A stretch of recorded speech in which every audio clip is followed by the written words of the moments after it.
नमस्कार दोस्तों, स्वागत है आपका बिहार एक्सप्रेस न्यूज में। तो चलिए आपको लेकर चलते हैं आज की मुख्य और ताज़ा खबरें की ओर। इससे पहले आप वीडियो को किस शहर से देख रहे हैं कमेंट में जरूर बताएं और वीडियो अच्छी लगी तो वीडियो को लाइक करके चैनल को सब्सक्राइब जरूर करें। बिहार के इस जिले में नहीं बिकेगा नॉनवेज खाना, प्रशासन ने बंद कराई दुकानें। अगर आप नॉनवेज के खाने के शौकीन और बिहार के नालंदा शहर में रहते हैं तो यह खबर आपके लिए है। दरअसल नालंदा जिले के पावापुरी प्रशासन ने शहर में नॉनवेज को पूरी तरह से बैन कर दिया है। बता दें कि नगर प्रशासन ने यह फैसला जैन धर्म की पवित्र उत्सव को ध्यान में रखकर लिया है। इतना नहीं, प्रशासन एक तरफ जहां शहर की सड़कों से अतिक्रमण हटा रहा है, वहीं दूसरी ओर मांसाहारी सामान की बिक्री पर रोक की जानकारी लाउड स्पीकर लगाकर मांसाहार बेचने वाले विक्रेता को दे रहा है। जैन धर्म को मानने वाले जैन समुदाय की तरफ से दिवाली के समय यहाँ भगवान महावीर की विशेष पूजा की जाती है। देश के विभिन्न छोर से इस उत्सव के लिए लाखों की संख्या में श्रद्धालु पहुँचते हैं। पावापुरी के बारे में बताया जाता है कि भगवान महावीर की यह आखिरी देशना भूमि है। यहाँ जैन समुदाय के तमाम ऐसे मंदिर है जो उनकी आस्था को दर्शाते हैं। बीजेपी छोड़ बिहार में नई पार्टी बनाएंगे आरसीपी सिंह। बिहार में साल 2025 में विधानसभा चुनाव होना है। इसको लेकर सियासी गलियारे में उथल पुथल मचा हुआ है। इस बीच बिहार के दिग्गज नेता आरसीपी सिंह ने ऐलान कर दिया कि वो भाजपा छोड़ बिहार में नई पार्टी बनाएंगे, जिसके बाद से राजनीतिक गलियारों में चर्चा का विषय बना हुआ है। बता दें कि उन्होंने 5 अगस्त 2022 में जेडीयू से इस्तीफा दे दिया था। जेडीयू छोड़ने के ठीक 9 महीने बाद 11 मई 2023 को दिल्ली में उन्होंने बीजेपी की सदस्यता ली। बीजेपी की सीनियर नेता धर्मेंद्र प्रधान ने उन्हें पार्टी में शामिल कराया था, लेकिन पार्टी में उचित रास्ता नहीं मिलने से वे काफी समय से नाराज चल रहे थे। बता दें कि आरसीपी सिंह बिहार में कई दिनों से सक्रिय नजर आ रहे थे, जिससे यह चर्चा हो रही थी कि वो जल्दी नई पार्टी की घोषणा करेंगे। इसको लेकर उन्होंने पहले से तैयारी कर ली थी। यही वजह है कि समर्थकों की ओर से आरसीपी सिंह की तस्वीर के साथ पटना की सड़कों पर पोस्टर भी लगाए गए हैं। पीके ने 2 कैंडिडेट का क्या ऐलान। बेलागंज से खिलाफत, इमामगंज से जितेंद्र बने उम्मीदवार। बिहार की 4 सीटों पर उपचुनाव होना है। इन सीटों पर 13 नवंबर को वोटिंग होगी। इस बार के उपचुनाव में महागठबंधन और एनडीए के अलावा प्रशांत किशोर की पार्टी जनसुराज की सबसे ज्यादा चर्चा हो रही है। प्रशांत किशोर ने उपचुनाव के लिए 2 और उम्मीदवार की घोषणा कर दी है। उन्होंने बेलागंज से प्रोफेसर खिलाफत हुसैन तो इमामगंज से डॉक्टर जितेंद्र पासवान को उम्मीदवार बनाया है। खिलाफत जिले की मिर्जा गलीब कॉलेज में मैथ के प्रोफेसर है, जबकि डॉक्टर जितेंद्र शिशु विशेषज्ञ और कम पैसों में बेहतर इलाज के लिए अपनी पहचान बनाए हैं। पार्टी के कार्यकारी अध्यक्ष मनोज भारती ने शनिवार को दोनों के नाम का ऐलान किया है। जनसुराज पार्टी अब तक उपचुनाव के लिए 3 उम्मीदवारों का ऐलान कर चुकी है। इससे पहले जनसुराज ने तरारी विधानसभा क्षेत्र से लेफ्टिनेंट जनरल श्री कृष्ण सिंह को उम्मीदवार बनाया है। स्मार्ट मीटर के खिलाफ गर्जे भभकाई, कहा सरकार इसे वापस ले नहीं तो तेज होगा आंदोलन।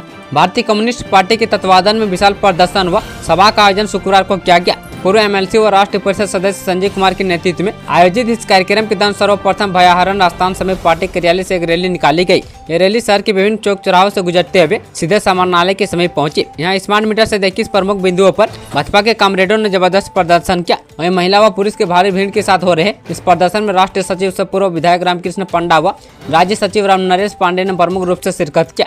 प्रदर्शन के उपरांत शहर के तारा मंदिर में एक विशाल जनसभा का भी आयोजन किया गया। यहाँ शीर्ष नेताओं ने सभा को संबोधित किया। राष्ट्रीय सचिव और राज्य सचिव ने कहा कि स्मार्ट मीटर को जल्द बंद करना होगा। यदि सरकार इसे बंद नहीं करती है तो आंदोलन को व्यापक स्तर पर आयोजित किया जाएगा। नीतीश सरकार का सबसे बड़ा भ्रष्टाचार, शराबबंदी, जेडीयू नेता उठा रहे फायदा आंकड़े बताकर तेजस्वी का हमला। बिहार में शराब से मौत के मामले पर नेता प्रतिपक्ष तेजस्वी यादव ने नीतीश सरकार पर हमला बोला है। शराबबंदी को लेकर सरकार का सबसे बड़ा भ्रष्टाचार बताया है। तेजस्वी ने कहा कि जहरीली शराब से हजारों जान लेने वाले मुख्यमंत्री अब महात्मा बनने का ढोंग कर रहे हैं। सोशल मीडिया पर पोस्ट करते हुए तेजस्वी ने शराबबंदी के आंकड़े भी बताए हैं। तेजस्वी यादव ने पोस्ट में लिखा कि बिहार के हर चौक चौराहे पर शराब की दुकानें खुलवाने वाले हैं। अपने शुरू के 10 वर्षों में बिहार में शराब की खपत बढ़ाने के हर उपाय किए और अब अवैध शराब बिकवाने के हर उपाय कर रहे हैं। क्या मुख्यमंत्री नीतीश कुमार मेरे इन तथ्यों को झुठला सकते हैं? जनसुराज की कोर टीम में प्रशांत किशोर पर बरसे पप्पू यादव। प्रशांत किशोर की पार्टी जनसुराज ने बिहार विधानसभा की 4 सीटों के लिए होने के लिए उपचुनाव के लिए अपनी पूरी ताकत झोंक दी है। प्रशांत किशोर ने 4 में से 3 सीटों के लिए अपनी पार्टी के उम्मीदवारों के नाम का भी ऐलान कर दिया है। प्रशांत किशोर के विरोधी उन पर आरोप लगाकर हमला कर रहे हैं। जेडीयू, बीजेपी, आरजेडी के नेताओं के बाद पूर्णिया के सांसद पप्पू यादव भी इस कड़ी में शामिल हो गए हैं। पप्पू यादव ने प्रशांत किशोर और उनकी पूरी टीम पर गंभीर आरोप लगाया है। निर्दलीय सांसद पप्पू यादव ने जनसुराज पार्टी के संस्थापक प्रशांत किशोर की पार्टी के बारे में कहा कि जितने लुटेरे आईएएस IPS से वे पीके की टीम में शामिल हो गए हैं, उनको प्रशांत किशोर अपने कोर टीम बोल रहे हैं। वहीं बहुत से लोगों को सामाजिक ज्ञान नहीं है। ये समझते हैं कि सब कुछ पैसे पर होता है। बिहार के बारे में इनको कुछ पता नहीं है। कटिहार में हिंदू स्वाभिमान यात्रा, हवन और हनुमान चालीसा के बाद नगर भ्रमण पर निकले गिरिराज सिंह। केंद्रीय मंत्री गिरिराज सिंह की हिंदू स्वाभिमान यात्रा आज दूसरे दिन कटिहार में चल रही है। भागलपुर में बुढ़ानाथ मंदिर में पूजा पाठ के साथ शुक्रवार को गिरिराज सिंह ने हिंदू स्वाभिमान यात्रा की शुरुआत की। दिन भर भागलपुर के विभिन्न स्थानों पर भ्रमण करते हुए गिरिराज सिंह रात को कटिहार पहुंचे, जहां जिला अतिथि गिरी में अतिरिक्त विश्राम किया। शनिवार को कटिहार में उनकी दूसरे दिन की यात्रा हवन और हनुमान चालीसा के साथ शुरू हुई। इस दौरान बड़ी संख्या में गिरिराज समर्थक और हिंदू नेता और कार्यकर्ता उनके साथ मौजूद रहे। यात्रा में भारी भीड़ देखी गई। नीतीश की शराब नीति पर पप्पू यादव ने उठाया सवाल। बिहार में जहरीली शराब पीने से छपरा, सिवान और गोपालगंज में कम से कम 44 लोगों की मौत हो चुकी है। इसे लेकर राजनीति भी तेज होती जा रही है। नेता प्रतिपक्ष तेजस्वी यादव के बाद पूर्णिया के सांसद राजेश रंजन उर्फ पप्पू यादव ने नीतीश कुमार की शराबबंदी नीति पर सवाल उठाया है। पप्पू यादव ने कहा कि सूबे में शराबबंदी फेल है। उन्होंने जहरीली शराब पीने से इतने लोगों की मौत पर दुख जताया और कहा कि शराब बनाने और बेचने वाले को आजीवन कारावास की सजा मिलना चाहिए। मीडिया से बात करते हुए पप्पू ने कहा कि शराबबंदी में और कड़े कानून बनाने की जरूरत है। उन्होंने बताया कि अगर कभी वो सत्ता में आए तो सबसे पहले ऐसा कानून बनाएंगे कि जहरीली शराब बनाने और बेचने वाले को आजीवन कारावास की सजा होगी और उस इलाके में जो भी पदाधिकारी होंगे उनको बर्खास्त किया जाएगा। बिहार में बाढ़ के नुकसान का जायजा लेगी केंद्रीय टीम। राज्य सरकार ने केंद्र से मांगे 3685 करोड़ रुपये। बिहार ने बाढ़ के दौरान हुई क्षति की भरपाई के लिए केंद्र से 3638 करोड़ रुपये मांगे हैं। इससे बाढ़ पीड़ितों की मदद की जाएगी। राज्य सरकार की मांग के बाद केंद्रीय टीम क्षति का आकलन करने 20-21 अक्टूबर को आएगी। वहीं 22 को पटना में बैठक होगी। आपदा प्रबंधन मंत्री डॉक्टर संतोष कुमार सुमन ने शुक्रवार को विकास भवन लघु सिंचाई विभाग कार्यालय कक्ष में बताया कि केंद्र सरकार से मदद मांगने से पहले सरकार 3.21 लाख बाढ़ पीड़ितों के खाते में 7,000 रुपए के हिसाब से 225 करोड़ रुपए की सहायता राशि भेज चुकी है। फसल क्षतिपूर्ति के लिए 491 करोड़ रुपए दिए गए हैं। अब तक जिलों के करीब 20 लाख पीड़ितों पर 605 करोड़ रुपए खर्च किए गए हैं। उन्होंने कहा कि 20 अक्टूबर को केंद्रीय गृह मंत्रालय के संयुक्त सचिव पार्थ सारथी अपने 7 सदस्य टीम के साथ आ रहे हैं। ये बाढ़ प्रभावित क्षेत्र का दौरा करेंगे। वहीं 2 दिनों के बाद राज्य सरकार के साथ उनकी बैठक होगी। बिहार को केंद्र सरकार का तोहफा। राज्य में 1000 करोड़ से बनेंगे 45 नए पावर सब स्टेशन। केंद्र सरकार ने बिहार में लगभग 1000 करोड़ की बिजली परियोजनाओं की सैद्धांतिक सम्मति दे दी है। शुक्रवार को दिल्ली में ऊर्जा मंत्रालय के सचिव पंकज अग्रवाल के साथ बिहार बिजली कंपनी के अधिकारियों का बैठक में इन परियोजनाओं को मंजूरी मिली। इन परियोजनाओं का डीपीआर तैयार है। जल्दी इसके लिए केंद्र सरकार से राशि मांगी जाएगी। केंद्र की स्वीकृति के साथ ही पटना शहर में 10 जबकि राज्य के अन्य शहरों में 45 यानी कुल 45 नए पावर सब स्टेशन बनाने का रास्ता साफ हो गया है। वहीं राज्य में हर घर बिजली पहुंच गई है। शहरी इलाके में 23-24 घंटे तो ग्रामीण इलाकों में 20-22 घंटे बिजली रह रही है। मगर अधिक दूरी पर पावर सब स्टेशन होने से बिजली आपूर्ति की गुणवत्ता प्रभावित हो रही है। इस कारण ही कंपनी ने निर्णय लिया है कि बिहार में औसतन 30-35 किलोमीटर की दूरी पर एक सब स्टेशन का निर्माण हो। वहीं कंपनी ने राज्य में 45 नए सब स्टेशन बनाने का निर्णय लिया है। रास्ता विवाद में 2 सगे भाइयों की तलवार से काटकर हत्या। पूर्णिया में 2 डिसमिल जमीन के लिए बहा खून। पूर्णिया जिले के सारसी के कचहरी बलुआ गांव के वार्ड 10 में शुक्रवार की शाम रास्ते विवाद में 2 पक्ष भिड़ गए और मामला खूनी संघर्ष में बदल गया, जिसमें एक पक्ष ने 2 सगे भाइयों राजेंद्र राम और लक्ष्मण राम को तलवार से काट डाला। मौके पर ही दोनों की मौत हो गई। सारसी थानाध्यक्ष मनीष चंद्र यादव ने बताया कि घटना की सूचना के बाद पुलिस को वहां भेजा गया। बताया जा रहा है कि झड़प में उपेंद्र राम, विशाखा देवी और सुमन देवी भी गंभीर रूप से घायल हुए हैं, जिनका इलाज चल रहा है। थाना अध्यक्ष ने बताया कि दोनों पक्षों की जमीन आसपास है और रास्ते को लेकर कई सालों से विवाद चल रहा था। फिलहाल मामले की जांच में पुलिस जुटी हुई है। बिहार में एआई से होगी ग्रामीण सड़कों की देखरेख। 800 करोड़ की होगी बचत। बिहार में अब एआई तकनीक से ग्रामीण सड़कों की देखरेख होगी। इसे सालाना 800 करोड़ की बचत होगी। शुक्रवार को ग्रामीण कार्य विभाग में इस तकनीक को लेकर बैठक हुई। इसमें नई तकनीक से सड़कों के अतिक्रमण का पता लगाने में भी सफलता मिलेगी। मुख्यालय में कंट्रोल कमांड सेंटर बनेगा जो फील्ड इंजीनियरों के निरीक्षण की निगरानी करेगा। ये कमांड सेंटर मानवीय हस्तक्षेप को कम कर निरीक्षक की गुणवत्ता में सुधार करेगा। सड़कों और पुलों का निरीक्षण GIMS आधारित प्रणाली से होगी। इसे जूनियर इंजीनियर से लेकर मुख्य अभियंता तक के अधिकारियों की गतिविधियों को डैशबोर्ड पर देखा जा सकेगा। इसी आधार पर रखरखाव की नई नीति तैयार की गई है। जल्द ही नीति पूरे बिहार में लागू हो जाएगी। बिहार में बाढ़ ने तटबंधों को पहुंचाया भारी नुकसान। 512 करोड़। भाग्य जल संसाधन विभाग की रिपोर्ट में खुलासा। बाढ़ ने राज्य में नदियों के करीब 118 किलोमीटर तटबंधों को भारी क्षति पहुंचाई है। नदियों के तटबंधों को कई जगह तोड़ने और क्षतिग्रस्त करने के साथ ही उन परमाणु संरचनाओं को भी नुकसान पहुंचाया है। इसका खुलासा जल संसाधन विभाग की रिपोर्ट में हुआ है। विभाग ने पिछले दिनों अपने क्षेत्रीय अधिकारियों और संबंधित अभियंताओं से इसकी रिपोर्ट मांगी थी। इसमें उन्होंने क्षतिग्रस्त तटबंधों की विशेष जानकारी देनी थी, साथ ही इसमें कितनी क्षति हुई यह भी बताना था।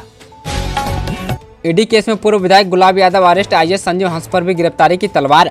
IAS संजीव हंस के साझेदार पूर्व विधायक गुलाब यादव को प्रवर्तन निदेशालय की टीम ने शुक्रवार शाम को गिरफ्तार कर लिया। वहीं संजीव हंस पर भी गिरफ्तारी की तलवार लटक रही है। गुलाब यादव को दिल्ली से पकड़ा गया है। इससे पहले दिन भर ईडी की अलग अलग टीमों ने संजीव हंस और उनके करीबियों के 4 ठिकानों पर एक साथ छापेमारी की। ईडी की यह कार्रवाई मनी लॉन्ड्रिंग एक्ट के तहत की गई है। पटना में संजीव हंस के बोर्ड कॉलोनी स्थित सरकारी आवास तथा दिल्ली में हंस के करीबी परवीन चौधरी समेत 2 अन्य ठिकानों पर ईडी की टीम ने छापा मारा। सूत्रों के अनुसार दिल्ली में हुई कार्रवाई के क्रम में ईडी के यहाँ संपत्ति में निवेश के कई अहम दस्तावेज लगे हैं। साथ ही बैंक में जमा नकदी की जानकारी भी मिली है। परवीन चौधरी मूल रूप से मधुबनी का रहने वाला है।